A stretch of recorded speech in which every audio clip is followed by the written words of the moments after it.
Hey Phantomaniacs, welcome back to the Needless Things YouTube channel and welcome to the needless unboxing of the very first G.I. Joe classified series figure, Roadblock. Now I would say though that this is a needed unboxing because I've been anticipating this figure, this toy line for oh so very long.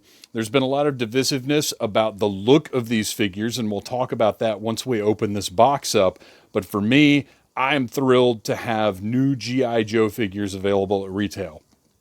First thing you notice here is that this is a large box. This is larger than just about any 6-inch scale figure box that's on the market right now. Bigger than Black Series, bigger than Marvel Legends. I would say comparable to WWE's Elite Series, even though those are larger scale figures.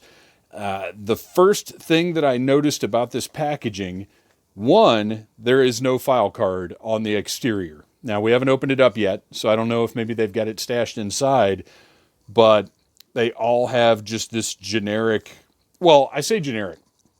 This is exciting. This art is fantastic. It gives us a look at tons of vehicles and lots of extra characters that have not been announced as figures yet, like Gung Ho and the Alley Vipers and these Red Ninja Vipers up here. This art is dynamic and really cool looking and a new style for G.I. Joe that I really like. But they all share this same piece of art on the back. I do like that they've minimized the 8 billion languages that they have to put on packaging now, so that's pretty cool. The other thing I notice, no hang tab. So my feeling is that the large size of this box is to command real estate on the shelves that used to be occupied by play sets and vehicles that we don't really see as much at retail anymore.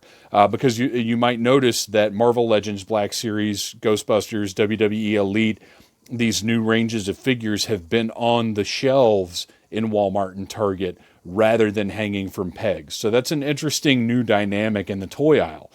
I like that the window here actually wraps around to the side, and there's kind of a cool, I don't know what these symbols mean yet. Like, you got lightning, got some kind of large shell. I don't know what that is. And then artillery, field artillery weapon, maybe. I don't know. And I'm wondering if perhaps this is the file card inside the box. We'll find out in a minute. But I just wanted to point out this packaging design is wonderful. This art is great. Look how much personality Roadblock has in that shot. Just really, really eye-catching art. I like this overall presentation. I think they've done a good job, and you'll notice, much like the Star Wars Black Series, these are numbered. Roadblock is number 1 of the new G.I. Joe classified series, and it's also interesting that blue is the color they went with and not like a military green, but it makes sense because, and there's a lot more to talk about in that area, I think the G.I. Joe line has to go in new directions to survive in today's toy world, or in today's, whoever's buying toys these days, and it's mostly not kids. Look, I even just noticed some Hiss tanks up here. I love all the detail in here. Trouble Bubble. If we get a 6-inch scale Trouble Bubble, I will be delighted. So I guess it's time. Let's go ahead and open this guy up. Look at the, how great is this side art? Very cool. I kind of wish he came with these sunglasses. I like these. Very stoic look right here. He's got some kind of little graffiti or something on the side of his weapon, it looks like. And then down here, just beating up a bunch of Alley Vipers, which, by the way, I certainly hope Hasbro intends to release these as just like full cases, so I can buy like 6 Alley Vipers at once. And also, if you go to gijoe.hasbro.com, then you will see a lot of sort of sneak peeks at possible products that are coming down the line. And if you tune in to the Needless Things podcast, we will be breaking down a lot of that in the coming weeks. So let's take out the trusty 1964 box cutter, slice right through that tape, and find out what exactly is inside of this colorful, exciting, well-designed box. Well, of course, we have the paper that Hasbro, for some reason, includes in all of these products now. Very annoying. I should save those and like on eBay decades from now, maybe they'll be worth something. So here's the figure. We're going to set him aside for the moment after making a loud scraping noise. And we're going to take a closer look at what is inside. Obviously, we've got the background right here.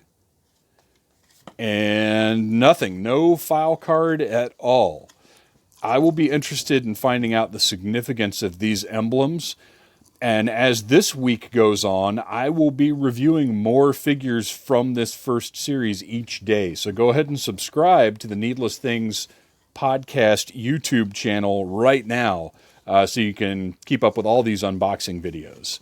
But I will say, I'm disappointed there's no file card. I don't feel like that would be that crazy a thing to want or expect. I'm sure their reasoning will be, oh, well, the information's all online or something like that. Let's break out Roadblock's accessories. I'm going to guess that's a cartridge for his big, giant, crazy laser cannon. Got a nice knife right there. The laser cannon itself, which was probably the biggest point of contention in fans complaining about the designs of these figures. And then Roadblock himself pops right out. Look at that. No twist ties, no rubber bands. Everything pops right out of there. We do have tape directly on the accessories, which I don't love. But other than that, really nice packaging in that inner tray. All right. Let's take a look at Roadblock, whose real name we just don't know because there's no file card. Very interesting that this is a different... He looks different from the art that's on the box. His beard is definitely shaped a little differently. No, I mean, it's not crazy difference, but there are definitely some variances between that art and this figure. But he still looks very, very cool. He has a lot of character. I like it. And I'm trying to decide if he's got a little eyeball problem right there. That right eye looks like it's turned into the middle a little bit. Not too badly, though. I wish they'd gone a little heavier with the paint on the mustache. I'd like him to have more of a full beard. Even though I myself sport the mustacheless beard, it looks a little weird on Roadblock. Let's see what else he's got going on. Look, you got some nice tattoos going on up there. And look at that butterfly joint in the shoulder. Little tough to get to kind of break that thing loose a little bit, but it's nice to have that forward and back motion in this guy. Very cool. All the joints are moving nicely. Double jointed elbows. We can see those wrists. Really nice looking detailed gloves there. Check out all of the sculpting and paint detail on that glove. Very nice. And I'd like to point out that this is essentially the design of Roadblock version 2 from the Real American Hero line, which you can hear all about the Real American Hero toy line on recent episodes of the Needless Things podcast, available wherever you get your podcasts. Right down to, the green of the vest is a little more subdued.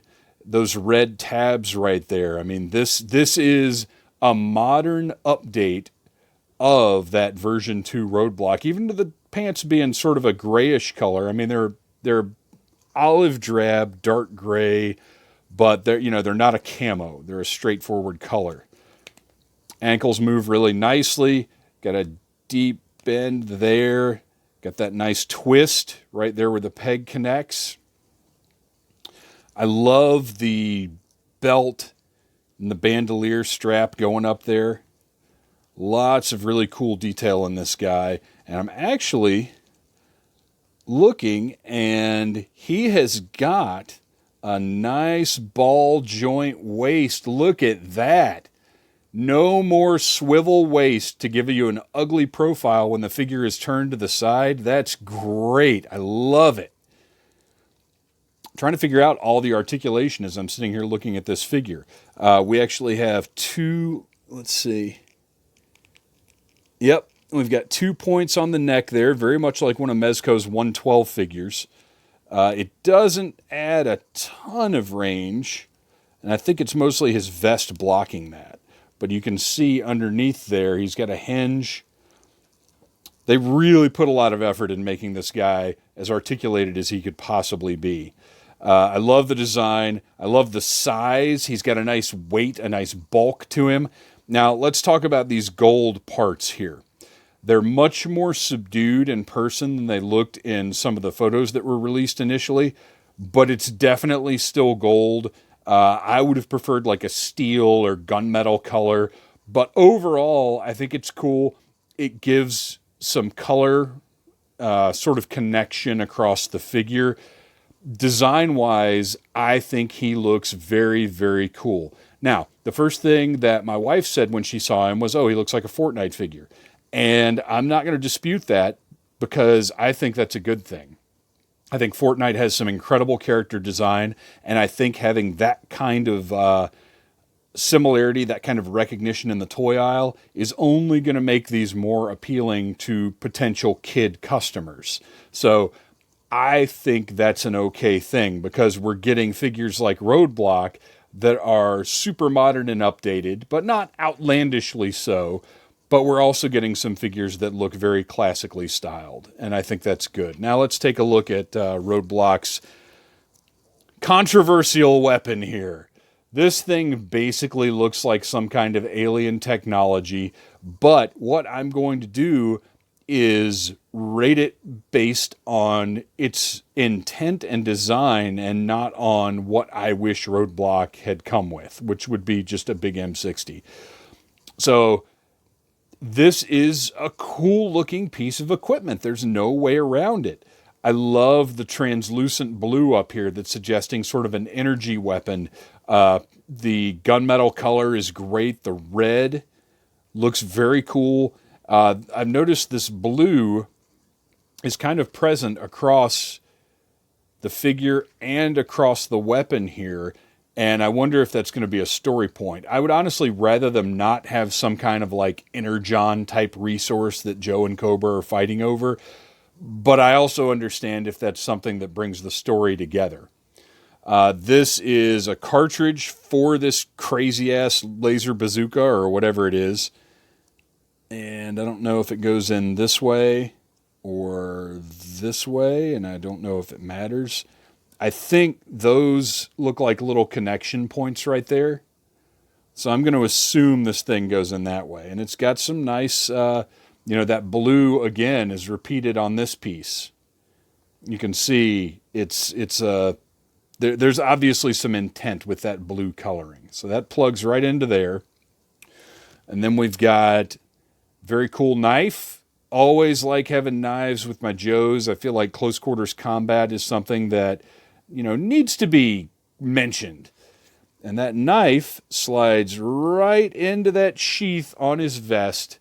Looks great. Something that was always a huge deal to me with the Real American Hero Joes was when they had places to store their weapons because there weren't always holsters or sheaths or whatever else.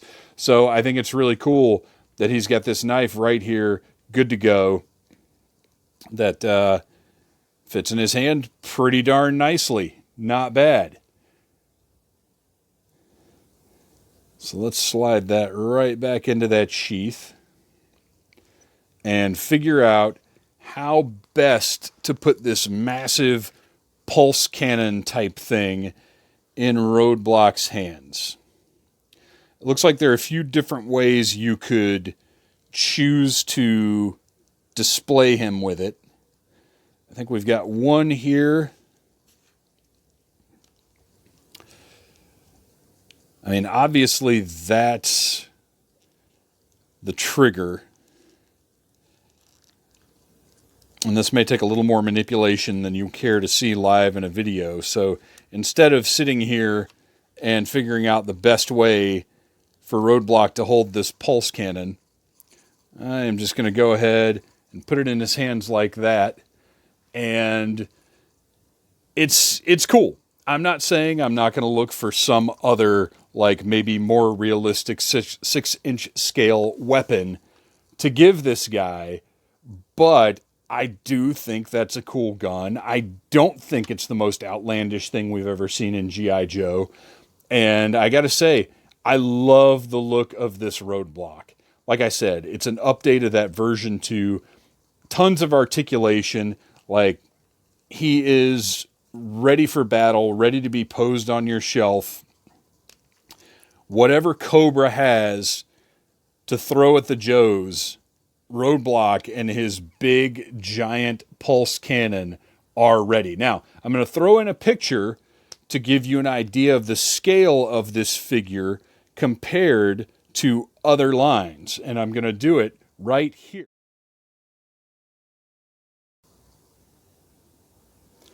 So I noticed while I was getting that ready that he's got sort of the waist covering type articulation, and that those hips actually drop down a little bit. There's even more articulation right there. So I got to say, overall, this figure is awesome. I'm happy with it. Am I as happy with it as I would have been with just a straight up redo of one of the original Roadblock figures? You know what? I'm happier because I already own those figures. I already have version 2 Roadblock. I already have the first Roadblock. This is a new one that is exciting to see, exciting to collect, exciting to get out of the box and play around with and see something new about what's going on. So I, for one, am all for these updates, all for these redesigns. And if you go ahead and subscribe to Needless Things on YouTube, you will see the rest of these unboxings as I do them throughout the week. Give this a like and please share it if you want. I will be back all week long with more G.I. Joe reviews. Thanks a lot, you guys.